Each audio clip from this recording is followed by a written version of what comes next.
दोस्तों, अपनी ज़िंदगी में हर्षोल्लास, खुशी और प्रगति कौन नहीं चाहता। सभी चाहते हैं ना। तो बस एक व्यवसायी ने इसका तरीका खोज निकाला, बहुत ही कारगर तरीका।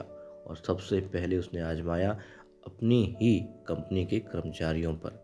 एक दिन ऑफिस के सभी कर्मचारी ऑफिस पहुंचते हैं तो दरवाजे पर एक पर्ची चिपकी मिलती है, जिस पर लिखा था कि उस इंसान की मौत हो गई जो कंपनी में आप लोगों की तरक्की में, प्रगति में बाधक था। तो उसे श्रद्धांजलि देने के लिए कल सेमिनार हॉल में एक सभा का आयोजन किया गया है।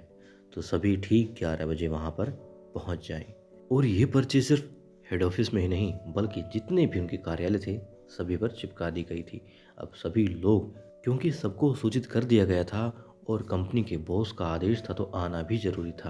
अब पहले तो सभी थोड़ा दुखी हुए, क्योंकि उनमें से किसी एक सहकर्मी की मौत हो गई थी। ये जानकर के सभी दुखी थे, लेकिन फिर कुछ लोग अनमने मन से सही, कुछ जिज्ञासावश उस संस्थान के हेड ऑफिस में, जहाँ सेमिनार हॉल था, वहाँ जाने के लिए तैयारी करने लग जाते हैं। और ठीक 11 बजे वहाँ पर पहुँच जाते हैं और भीड़ इतनी ज़्यादा हो जाती है कि सुरक्षा व्यवस्था को मद्देनज़र रखते हुए बहुत सारे तामझाम करने पड़ते हैं। लेकिन अब श्रद्धांजलि सभा में उपस्थित सभी लोग जो वहाँ पहुँचे थे, सब दुखी थे। लेकिन धीरे धीरे उनमें अंदर दुख की बजाय जिज्ञासा बढ़ने लगती है कि आखिर कौन था। हालांकि पहले दिन भी रात को यही चला मन में कि कौन था वो इंसान जो कंपनी की प्रगति में बाधक था। कोई सोचता जो मेरी तरक्की में बाधक था, कोई सोचता उसकी वजह से ना जाने कितनों की प्रमोशन रुकी होगी। किसी के मन में ये था कि कैसा बदनसीब इंसान है जिसका नाम नहीं बताया गया, जिसका काम नहीं बताया गया, पद नहीं बताया गया कि प्रगति में बाधक। लानत है ऐसे इंसान पर भी। लोग तरह तरह की बातें अपने मन में ला रहे थे। अब सभी लोग वहाँ पहुँच चुके थे और 11 भी बजने वाले थे।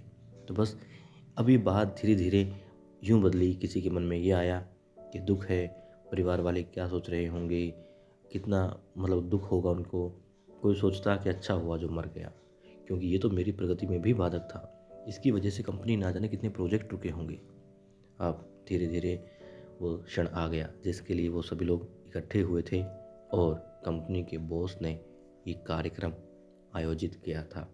अब सभी उस इंसान को श्रद्धांजलि देने के लिए आगे बढ़ते हैं और जिज्ञासावश कि कौन था ये देखने के लिए भी अंदर जो कफन उड़ा रखा था उस इंसान को जिसने प्राण त्याग दिए थे, वहाँ जाते हैं। उसके पास बाकी लोग कफन उठाते हैं, झांकते हैं, देखते हैं, क्या पाते हैं। सदमा सा लगता है सबको, हैरान हो जाते हैं, चेहरा पीला पड़ जाता है। अरे अंदर अंदर क्या था। कफन उठाते ही देखते हैं खुद का चेहरा, क्योंकि वहाँ दर्पण लगा हुआ था। जो भी उसमें झांक कर देखता उसे उसमें अपना ही चेहरा दिखाई देता। अब वहाँ भी एक पर्ची चिपकाई गई थी जिस पर लिखा था, केवल एक ही इंसान आपकी प्रगति में बाधक है और वो आप खुद हैं। आप ही वो इंसान है जो अपने जीवन में क्रांति पैदा कर सकते हैं।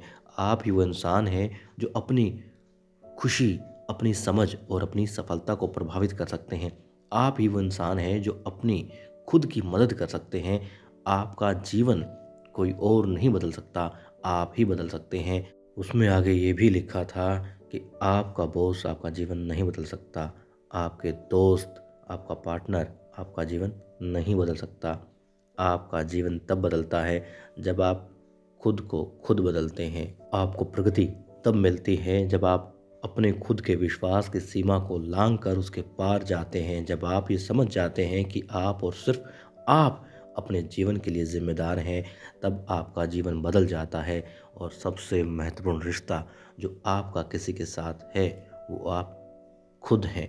तो अपनी अहमियत जाने और कल से आपके मन में जो भी विचार आए कि इस इंसान जिसको आप श्रद्धांजलि देने आए हैं, क्या क्या इसके अंदर कमियां रही होंगी, उन कमियों को अपने अंदर ना आने दें, उन्हें दूर करें। और फिर देखिए कंपनी के साथ साथ आप लोगों की प्रगति और आप लोगों के साथ साथ कंपनी की प्रगति किस तरीके से होती है और खुशियाँ लबालब भर के आती हैं।